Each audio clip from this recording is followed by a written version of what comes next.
আসসালামু আলাইকুম ভিউয়ার্স, কেমন আছেন সবাই? আশা করি সবাই ভালো আছেন। আলহামদুলিল্লাহ আমি অনেক ভালো আছি। তো আপনারা দেখছেন সোহাগ টেকনোলজি ইউটিউব চ্যানেল। আপনাদের সাথে আছে আমি মোহাম্মদ সোহাগ হোসেন। আর যারা ফেসবুক থেকে দেখছেন সর্দার ইলেকট্রনিক্স, আপনাদের আমি আগে একটা ভিডিও দিয়ে দেখিয়েছিলাম স্যামসং Z50-এর একটি চার্জিং পিন এক মিস্ত্রির কাছ থেকে লাগানোর পরে 2-3 দিনের ভিতরেই পিনটি ভেঙে নষ্ট হয়ে গিয়েছে। তো সেই চার্জিং পিনটি আমি কমপ্লিটলি লাগিয়েছি। এখানে অনেকগুলোই ফোনটি কিন্তু নতুন ছিল, পিনটি এমনভাবে উঠিয়েছে, এখানে কিন্তু ঘাট নষ্ট হয়ে গিয়েছে এবং এখানেও ঘাট নষ্ট হয়ে গিয়েছে। তো আমি এভাবে বসিয়েছি। তো বসানোর পর এখানে আমাকে 5টা লাইনে আমাকে জাম্পার করতে হয়েছে। এখানে আমাদের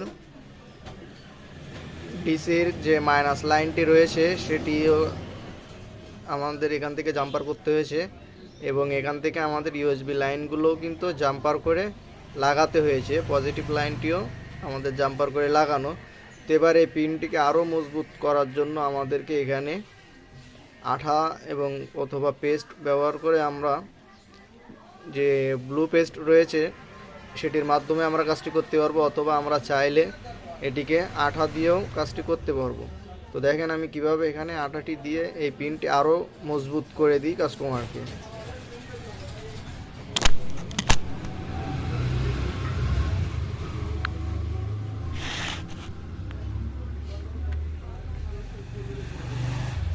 আপনারা কাস্টমারকে যখনই একটি কাজ কমপ্লিট করে তার হাতে দিবেন, অবশ্যই কাজটি আপনারা খুবই সুন্দর এবং টেকসই করে কাস্টমারকে দেওয়ার চেষ্টা করবেন। তাহলে ওই কাস্টমারটি আবারও আপনার কাছে আসবে এবং আরও 10টা কাস্টমার আপনার কাছে পাঠাবে। তো দেখেন এখানে আমি আঠাটি কিন্তু দিয়ে দিয়েছি। এবার এটি না শুকানো পর্যন্ত আমরা কিন্তু ফোনে ফিটিং করব না। এইভাবে ফিটিং করলে আমাদের কিন্তু চার্জিং পিনের ভিতরেও আঠা ঢুকে যায়।